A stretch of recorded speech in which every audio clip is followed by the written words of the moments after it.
का first question देखिए, पहला क्वेश्चन है कि किसी देश की आर्थिक वृद्धि संवर्धित उपयुक्त माप है। राइट आंसर हो जाएगा ऑप्शन नंबर ए, सकल घरेलू उत्पाद यानी कि जीडीपी। याद रखिएगा जीडीपी से क्वेश्चन पूछने का प्रबल संभावना रहता है, तो ऑप्शन में ए राइट आंसर होगा। आइए अगला क्वेश्चन देखिए, क्वेश्चन नंबर 2 है कि जेरोप्थेल्मिया आहार में किसकी कमी से होता है। चलिए क्वेश्चन नंबर 2 का आपसे राइट आंसर करेंगे।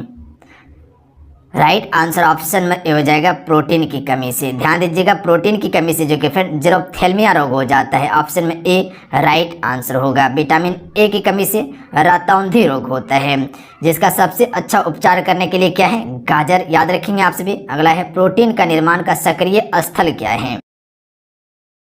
देखिए अगर क्वेश्चन में 3 देखिएगा तो ये मोस्ट इंपॉर्टेंट क्वेश्चन है, और प्रोटीन का जो फैक्ट्री हम सभी कहते हैं वो राइबोसोम को कहते हैं। देखिए राइबोसोम जो कि कोशिका में कह सकते हैं जो अंतःप्रद्रव्य जालिका होता है उसके ऊपर में जो कि छोटा छोटा कण पाया जाता है, तो राइबोसोम इसका बिल्कुल करेक्ट आंसर होगा। माइटोकॉन्ड्रिया को हम सभी कोशिका का पावर हाउस कहते हैं। लाइसोसोम को हम सभी क्या कहते हैं, आत्महत्या की थैली कहते हैं। याद रखिएगा आप सभी। अगला क्वेश्चन है कि सोनिक बूम तब उत्पन्न होता है जब। आंसर ऑप्शन नंबर डी हो जाएगा वस्तु की गति ध्वनि की गति से अधिक होने पर। वस्तु की गति ध्वनि की गति से अधिक होने पर तब जो है कि सोनिक बूम उत्पन्न होता है। देखिए फ्रेंड, जितने भी मेरे साथ में जुड़े हैं आप वीडियो को लाइक ज़रूर कर दीजिएगा। आपका एक लाइक हमें मोटिवेट कराता है और आपके लिए बेहतर कंटेंट हम लाने का कोशिश करते हैं, तो लाइक ज़रूर कर दीजिएगा। और जो भी ग्रुप में है आप सभी कम से कम आप सभी से शेयर ज़रूर किया कीजिए अपने ग्रुप में। अगला क्वेश्चन है फल पकाने की क्रिया को कैसे तेज किया जा सकता है।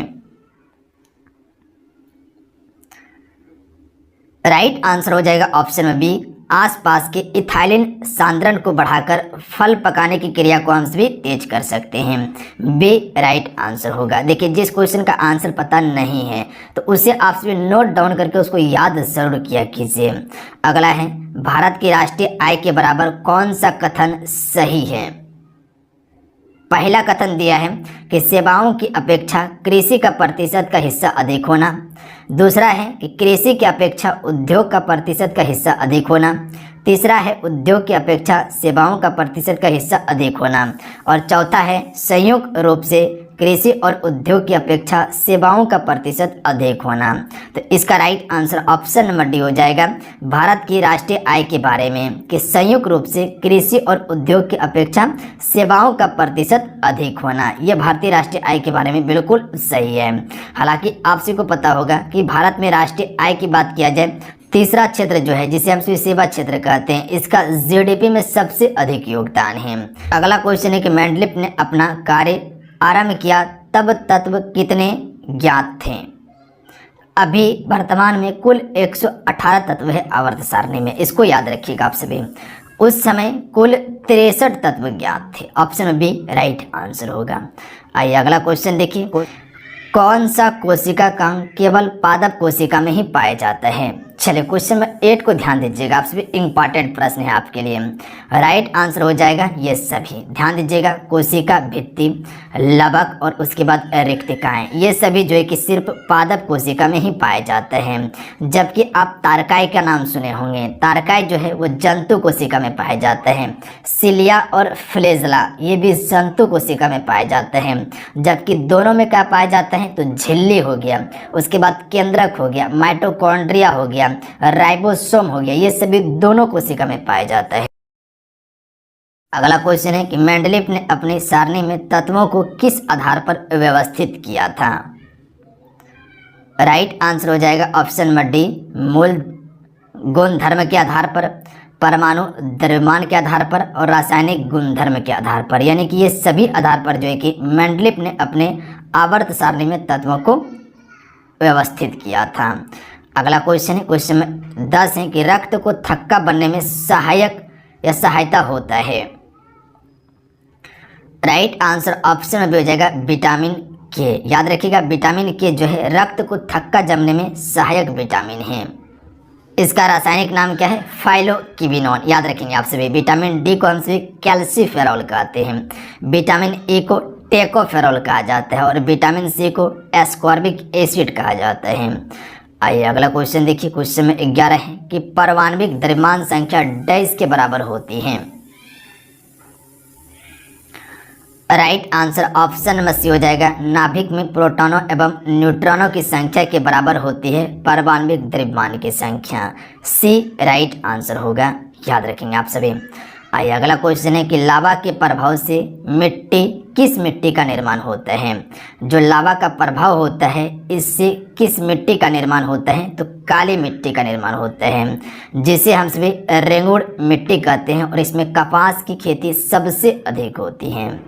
आइए अगला क्वेश्चन देखिए। क्वेश्चन नंबर 3 है कि भारत में प्रथम चुनाव किस वर्ष किया गया था। एक क्वेश्चन पूछा गया कि भारत में पहली बार जनगणना कब हुआ था। 1872 में हुआ था, लॉर्ड मेयो के शासनकाल में। नियमित रूप से जनगणना 1881 में किया गया था, रिपन के समय में। बट जो 1872 आप देख रहे हैं ऑप्शन में 1872 नहीं दिया गया था, 1871 दिया गया था, तो उस हिसाब से वहाँ पर आप 71 टिक करके निकल सकते थे। राइट आंसर ऑप्शन में डी हो जाएगा, 1951 से 52 के बीच प्रथम आम चुनाव किया गया था। अगला क्वेश्चन है कि संघीय मंत्री परिषद का अध्यक्ष कौन होता है।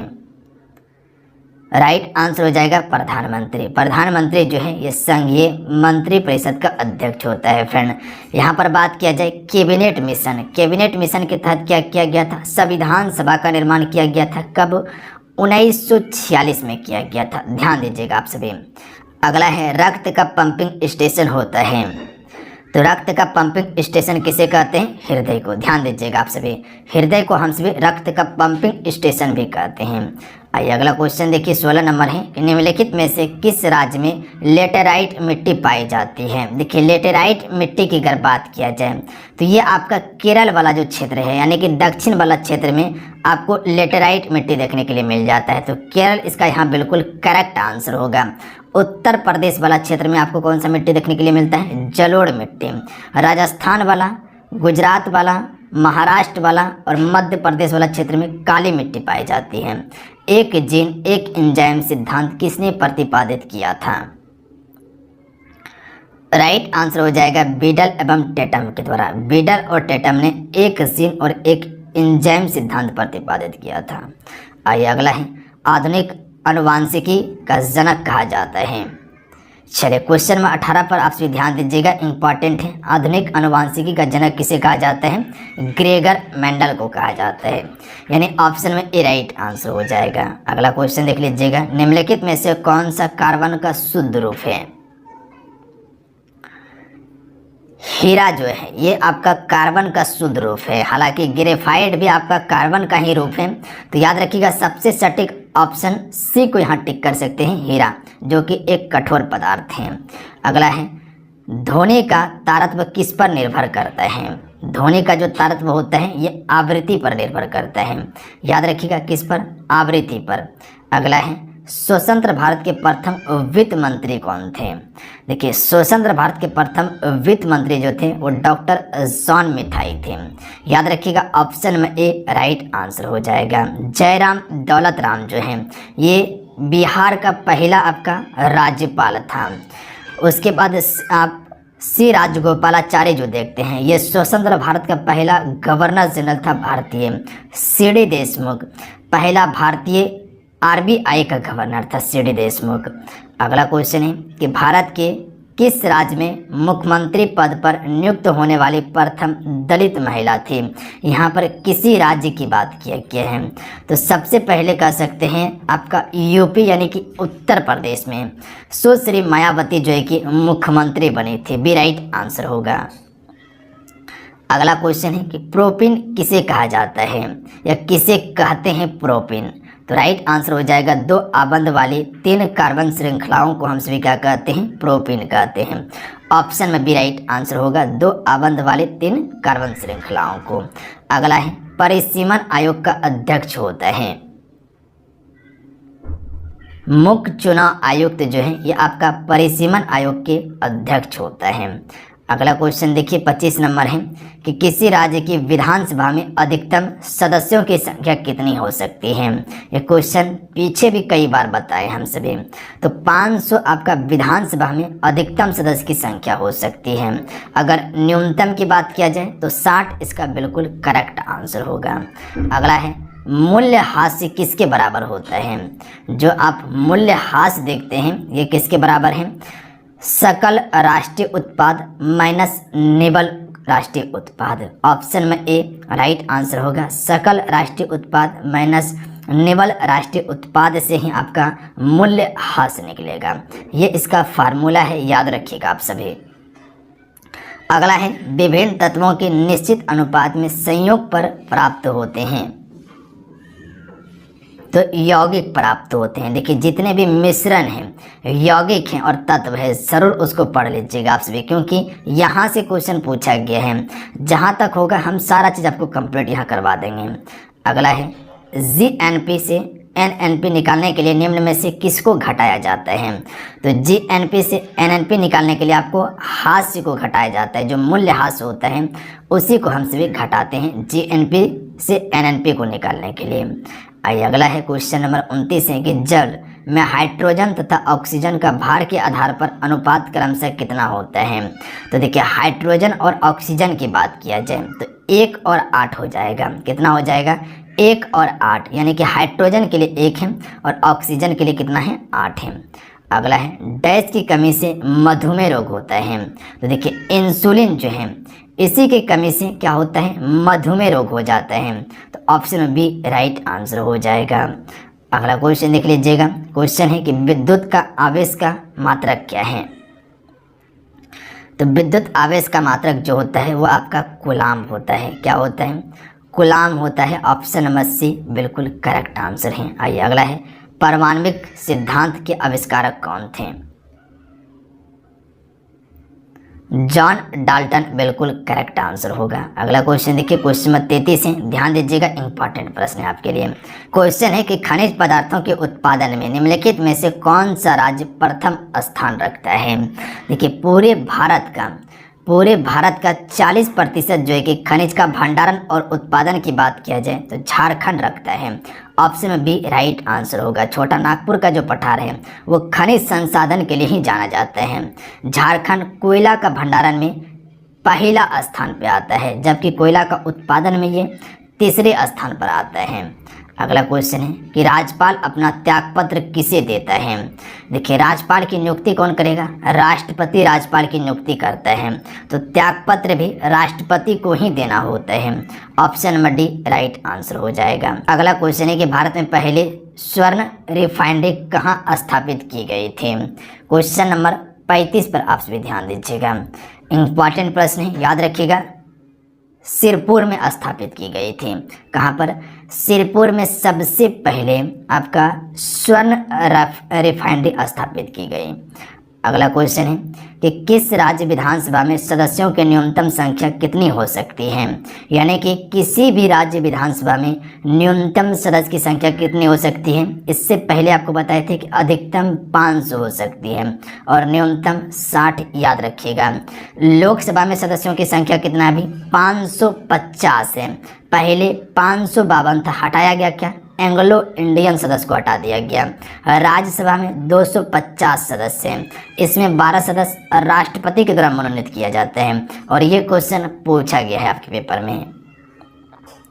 अगला है एड्स रोग मानव शरीर के किस तंत्र को प्रभावित करता है। जो एड्स रोग आप सभी देखते हैं ये आपका शारीरिक संबंध या कह सकते HIV के कारण आपका फैलता है। तो इसका राइट आंसर होगा प्रतिरक्षा तंत्र जो होता है इसी को प्रभावित कर देता है। Option number D right answer होगा। और उसके बाद आपका शरीर कार्य नहीं कर पाता है, जीवाणु से लड़ नहीं पाता है। अगला है प्रच्छन्न बेरोजगारी का अर्थ क्या होता है।